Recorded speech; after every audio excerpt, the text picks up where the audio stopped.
Dans cette vidéo, je vais vous présenter un indicateur de support et de résistance extrêmement précis qui peut vous aider à négocier les ruptures. Cet indicateur vous permettra de repérer les ruptures et de prendre des décisions éclairées sur le moment d'entrée en position. Au fait, si vous souhaitez rejoindre ma communauté, vous trouverez le lien vers mon groupe Telegram dans la description ci-dessous. Et, n'oubliez pas de vous abonner à la chaîne car cela nous aide à créer plus de contenu comme celui-ci gratuitement. Maintenant que nous avons fait le tour de la question, commençons. Tout d'abord, allons sur TradingView. Ensuite, nous allons ajouter l'indicateur Bjorgom Key Level au graphique. Pour ce faire, allez dans l'onglet de recherche d'indicateurs et recherchez l'indicateur Bjorgom Key Level. Sélectionnez l'indicateur créé par Bjorgom et ajoutez-le au graphique. Avant d'utiliser l'indicateur, il est important de comprendre comment il fonctionne. L'indicateur a pour but d'identifier 3 points clés dans l'action des prix, les ruptures, les fausses ruptures et les backchecks. En identifiant correctement ces 3 points, vous pouvez prédire avec précision le mouvement des prix et les mouvements attendus d'un actif. Voyons comment effectuer des transactions à l'aide de cet indicateur. Dans le cas d'une position d'achat, les lignes doivent être considérées comme des niveaux de support et de résistance. Dans ce scénario, nous pouvons voir que le prix a clôturé au-dessus de la ligne, ce qui indique qu'il a franchi un point de résistance. Par conséquent, nous allons entrer dans une position d'achat. Nous fixerons le stop-loss au récent swing low, et nous viserons un ratio risque-récompense de 1,5 fois pour le take profit. Voyons comment se déroule l'opération. Pour une position de vente, l'approche est légèrement différente. Ici, nous pouvons voir que le prix a clôturé sous les 2 lignes, ce qui indique qu'il a franchi un point de support et que le prix est susceptible de continuer à baisser. Sachant cela, nous allons entrer dans une position de vente, en fixant le stop-loss au récent swing high et en visant un ratio risque-récompense de 1,5 fois pour le take profit. Voyons maintenant comment se déroule la transaction. Au fait, si vous vous demandez sur quelle bourse je négocie le Bitcoin et d'autres cryptocurrences, vous pouvez appuyer sur le lien situé sous cette vidéo et jeter un coup d'œil à Bybit. Sur cette plateforme, vous pouvez facilement effectuer un dépôt depuis votre compte bancaire et trader plus de 150 crypto-monnaies. Vous pouvez utiliser un effet de levier jusqu'à 100 fois pendant le trading pour faire des profits encore plus rapidement. En outre, vous pouvez utiliser une disposition de 4 prix pour garder un œil sur plusieurs cryptocurrences en même temps. Si vous souhaitez également trader sur cette bourse, visitez Bybit via le lien situé sous cette vidéo. Grâce à ce lien, vous obtiendrez un bonus de dépôt jusqu'à 4 153 $. L'indicateur Bjorgom Key Level est assez puissant, mais son utilisation seule peut entraîner de faux signaux. Pour améliorer la stratégie, nous allons ajouter un autre indicateur au graphique. Allez dans l'onglet de recherche d'indicateurs et recherchez l'indicateur Rolling VWAP. Sélectionnez l'indicateur créé par TradingView et ajoutez-le au graphique. Maintenant, ajustons les paramètres de l'indicateur. Allez dans les paramètres de l'indicateur et cliquez sur l'onglet Style. Nous allons changer la couleur de la ligne Rolling VWAP pour la rendre plus visible et augmenter l'épaisseur de la ligne.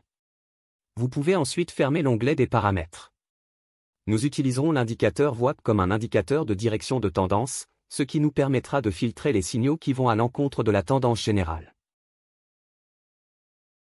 Comme vous pouvez le constater, le prix se négocie actuellement au-dessus de la ligne VWAP, ce qui signifie que nous allons ignorer les signaux courts fournis par l'indicateur Bjorgom Key Level. Comme vous pouvez l'observer, en utilisant cet indicateur, nous pouvons éliminer de nombreux trades perdants. Cependant, pour rendre la stratégie aussi précise que possible, nous avons besoin d'un dernier indicateur de confirmation. Donc, ajoutons cet indicateur final au graphique pour compléter la stratégie. Allez dans l'onglet de recherche d'indicateurs et recherchez l'indicateur Super Trend Oscillator. Sélectionnez l'indicateur créé par LuxAlgo et ajoutez-le au graphique. Ensuite, allez dans les paramètres de l'indicateur et naviguez jusqu'à l'onglet Style. Nous allons supprimer le tracé, les lignes et les étiquettes car ils ne sont pas nécessaires à la stratégie.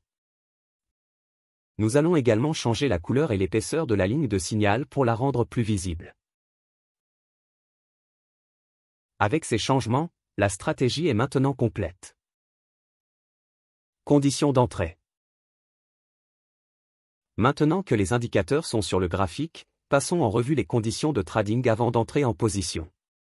Tout d'abord, nous avons besoin que le prix soit négocié au-dessus de la ligne VWAP. Cela indique que nous sommes actuellement dans une tendance à la hausse. Deuxièmement, nous devons examiner l'indicateur des niveaux clés. Nous devrons nous assurer que le prix a cassé au-dessus de la ligne de résistance. Cela indique que le marché pourrait entrer dans une tendance haussière. La dernière confirmation dont nous aurons besoin provient de l'oscillateur de super tendance. La barre de l'oscillateur de super tendance devra être verte et au-dessus de la ligne de signal bleu. Signal d'entrée et de sortie. Toutes les conditions ont été remplies et nous allons donc prendre une position d'achat. Nous placerons le stop loss à l'un des niveaux ou au récent swing low. Vous pouvez choisir celui qui vous convient le mieux en fonction de la volatilité actuelle du marché. Pour le take profit, nous viserons un ratio risque-récompense de 1,5 fois. Voyons maintenant comment la transaction va se dérouler.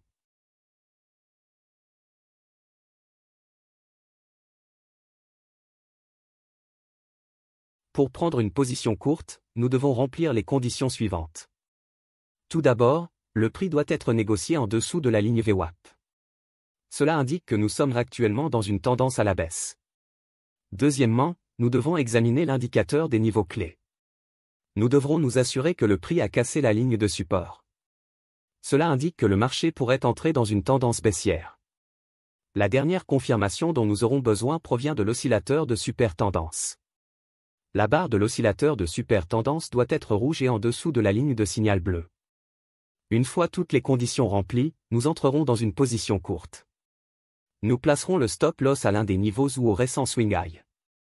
Vous pouvez choisir celui qui vous convient le mieux en fonction de la volatilité actuelle du marché. Pour le take profit, nous viserons un ratio risque-récompense de 1,5 fois. Voyons maintenant comment la transaction va se dérouler.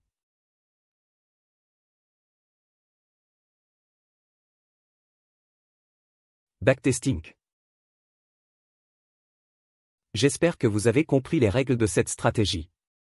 Maintenant, découvrons son taux de gain. J'ai backtesté cette stratégie une centaine de fois. Maintenant, voici les résultats. J'ai essayé la stratégie sur le Bitcoin en utilisant un cadre temporel de 15 minutes. La durée totale des transactions a atteint 99 jours avec un taux de réussite de 60%.